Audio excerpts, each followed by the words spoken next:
Sir, ಇನ್ನು ಹೊಸ ವರ್ಷಕ್ಕೆ ಪಾದಾರ್ಪಣೆ ಮಾಡ್ತಿದ್ದೀವಿ. 4-5 ತಿಂಗಳಲ್ಲಿ ಲೋಕಸಭಾ ಕ್ಷೇತ್ರದ ಚುನಾವಣೆ ಕೂಡ ಬರ್ತಾ ಇದೆ. ಒಂದ್ ಕಡೆ ಅಯೋಧ್ಯೆಯ ರಾಮ ಜನ್ಮಭೂಮಿಯಲ್ಲಿ ರಾಮಲಲ್ಲನ ಪ್ರಾಣ ಪ್ರತಿಷ್ಠಾಪನೆ. 2024 ಕ್ಯಾಲೆಂಡರ್ ವರ್ಷದ ಶುಭಾಶಯಗಳನ್ನು ತಮ್ಮ ಮೂಲಕ ನಾನು ಹೇಳಲಿಕ್ಕೆ ಬಯಸ್ತೇನೆ. ಸಾಂಸ್ಕೃತಿಕವಾಗಿ ನಮ್ಮ ಹೊಸ ವರ್ಷ ಅದು ಯುಗಾದಿ ಬರುತ್ತೆ. ಆದರೆ ಜಾಗತಿಕವಾಗಿ ಇದೊಂದು ಕ್ಯಾಲೆಂಡರ್ ಇಯರ್ ಆಗಿ ನಾವು ಆಚರಣೆ ಮಾಡ್ತಾಯಿದ್ದೀವಿ. ಸಂಭ್ರಮ ಪಡೋದಕ್ಕೆ ಪ್ರತಿಯೊಂದು ಸಂಗತಿಯೂ ಕೂಡ ಬಳಸ್ಕೊಳ್ಬೇಕು. ಹಾಗಾಗಿ 2024 ಪ್ರತಿಯೊಬ್ಬರ ಬದುಕಿನಲ್ಲೂ ಕೂಡ ಸಕಾರಾತ್ಮಕ ಬದಲಾವಣೆ ತರಲಿ ಅಂತ ನಾನು ಶುಭ ಹಾರೈಸ್ತೇನೆ. ರಾಮ ಮಂದಿರದ ನಿರ್ಮಾಣ 500 ವರ್ಷಗಳ ನಿರಂತರ ಸಂಘರ್ಷ, ಒಂದು ಹೋರಾಟದ ಫಲವಾಗಿ ರಾಮ ಮಂದಿರದ ನಿರ್ಮಾಣ ಆಗ್ತಾಯಿದೆ. ಯಾವಾಗ ಮೊಘಲ್ ಆಕ್ರಮಣಕಾರಿ ಬಾಬರ್ ಅಯೋಧ್ಯೆಯಲ್ಲಿದ್ದಂಥ ರಾಮ ಮಂದಿರವನ್ನು ಧ್ವಂಸ ಮಾಡಿ ತನ್ನ ಸೇನಾಧಿಪತಿ ಮೀರ್ಬಾಕಿಯ ಮೂಲಕ ಒಂದು ಮಸೀದಿಯನ್ನು ನಿರ್ಮಾಣ ಮಾಡಿದ, ಅವತ್ತಿನಿಂದ ಸಾವಿರಾರು ಸಣ್ಣ ಪುಟ್ಟ ಹೋರಾಟಗಳು, ಯುದ್ಧಗಳು ನಡೆದೇ ಇದ್ದಾವೆ.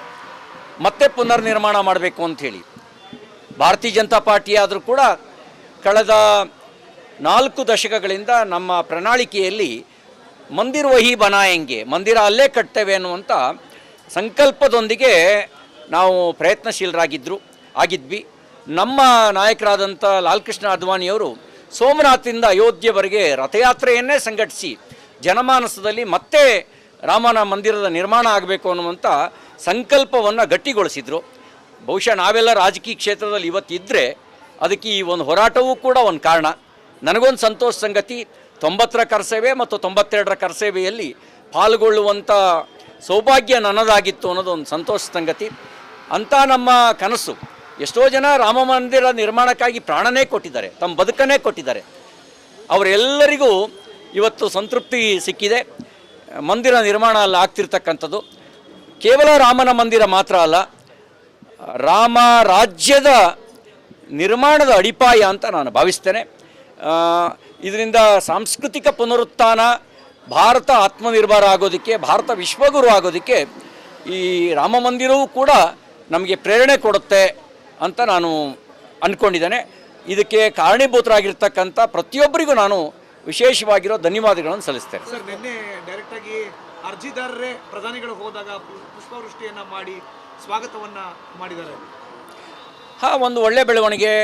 ಬಹುಶಃ ಅನ್ಸಾರಿ ಯಾವುದೋ ಪೂರ್ಣ ಹೆಸರು ಗೊತ್ತಿಲ್ಲ ನನಗೆ, ಇಕ್ಬಾಲ್ ಅನ್ಸಾರಿ ಅವರು ವೃಷ್ಟಿ ಮಾಡಿರ್ತಕ್ಕಂಥದ್ದು ಬದಲಾಗುತ್ತಿರುವ ಭಾರತದ ಸಂಕೇತ. ರಾಮ ಬರೀ ಹಿಂದೂಗಳಿಗೆ ಪೂರ್ವಜ ಅಲ್ಲ, ಭಾರತದ ಎಲ್ರಿಗೂ ಪೂರ್ವಜ. ರಾಮನ ಪ್ರೇರಣೆ ಜಗತ್ತಿನ ಮೇಲಾಗಿದೆ, ಜಗತ್ತಿನ ಸಂಸ್ಕೃತಿಯ ಮೇಲಾಗಿದೆ. ರಾಮ ಅಂತಂದರೆ ಅದೊಂದು ರೀತಿ ಅವ್ಯಕ್ತವಾಗಿರ್ತಕ್ಕಂಥ ಆನಂದವನ್ನು ತಂದುಕೊಡ್ತಕ್ಕಂಥ ಹೆಸರು. ರಾಮನ ಹೆಸರೇ ಪ್ರಿಯ, ಎಲ್ರಿಗೂ ನಮ್ಮವರು ಅಂತ ಭಾವಿಸುವನು ರಾಮ. ಹಾಗಾಗಿ ಇಕ್ಬಾಲ್ ಅನ್ಸಾರಿಯವರಿಗೂ ಕೂಡ ಅವರ ಈ ಬದಲಾಗ್ತಿರುವ ಭಾರತ ಅದನ್ನು ಒಪ್ಕೊಳ್ಬೇಕು ಅಂತೇಳಿ ಅನಿಸಿರೋದು ನಾನು ಅಭಿನಂದಿಸ್ತೇನೆ, ಸ್ವಾಗತಿಸ್ತೇನೆ. ರಾಜ್ಯದ ಸಚಿವರು ಸುಧಾಕರ್ ಮತ್ತು ವೆಸ್ಟ್ ಬೆಂಗಾಲಲ್ಲಿ ಒಬ್ಬ ಕಾಂಗ್ರೆಸ್ MP. ಸೊ ಬಿಜೆಪಿಯವರು ರಾಮ ಮಂದಿರನ ರಾಜಕಾರಣಕ್ಕೆ ಮಾಡ್ತಾ ಇದ್ದಾರೆ. ಪುಲ್ವಾಮಾ ಮಾಡಿದ್ರು, ಈ ಸರಿ ಎಲೆಕ್ಷನ್ ಬರ್ತಾ ಇದೆ, ಹಾಗಾಗಿ ಈ ರಾಮ ಮಂದಿರ ಇಶ್ಯೂ ತಂದಿದ್ದಾರೆ ಮತ್ತೆ ಅಂತ ಹೇಳಿ ರಾಜಕೀಯ ಮಾಡಿದ್ರು. ರಾಮನ ವಿಷಯದಲ್ಲಿ ರಾಜಕಾರಣ ಮಾಡಿದ್ದು ಭಾಜಪ ಅಲ್ಲ. ರಾಮನ್ ಕಾಲ್ಪನಿಕ ವ್ಯಕ್ತಿ ಅಂತ ಅಫಿಡವಿಟ್ ಕೊಟ್ಟಿದ್ದು ಅವ್ರದೇ ಪಕ್ಷದ ಕಪಿಲ್ ಸಿಬಾಲ್ ಅವರು ರಾಮ ಮಂದಿರದ ನಿರ್ಮಾಣದ ವಿರುದ್ಧ ನ್ಯಾಯಾಲಯದಲ್ಲಿ ಹೋರಾಟ ಮಾಡಿದ್ದು, ಮತ್ತು ಆಗಾಗ ಸಮಯ ಸಿಕ್ಕಿದಾಗೆಲ್ಲ ರಾಮ ಮಂದಿರದ ಹೋರಾಟವನ್ನು ಕುಹಕದಿಂದ ಟೀಕೆ ಮಾಡಿದ್ದು ಕಾಂಗ್ರೆಸ್ನವರು. ಬಹುಶಃ ರಾಮನ ಬಗ್ಗೆ ನಿಮ್ಗೆ ಯಾಕೆ ಇಷ್ಟು ವಿರೋಧ, ಇಷ್ಟು ದ್ವೇಷ ನನಗೆ ಅರ್ಥ ಆಗ್ತಾ ಇಲ್ಲ. ರಾಮ ಎಲ್ರಿಗೂ ಸೇರಿದವನು. ರಾಮನನ್ನು ಯಾರು ಆರಾಧಿಸ್ತಾರೋ ರಾಮ ಅವ್ರನ್ನು ಅಪ್ಕೊಳ್ತಾನೆ. ನೀವು ದೂರ ಇಟ್ಟರೆ ನಿಮ್ಮದು ರಾವಣ ಸಂಸ್ಕೃತಿ ಆಗುತ್ತೆ. ರಾಮನನ್ನು ದೂರ ಇಡೋದು ರಾವಣ ಸಂಸ್ಕೃತಿ, ನಿಮ್ಮದು ರಾವಣ ಸಂಸ್ಕೃತಿ ಆಗುತ್ತೆ. ರಾಮನ ವಿಷಯದಲ್ಲಿ ನಾವು ರಾಜಕಾರಣ ಮಾಡೋಕ್ಕೆ ಬಯಸೋದಿಲ್ಲ, ನೀವು ರಾಜಕಾರಣ ಮಾಡಬೇಡಿ.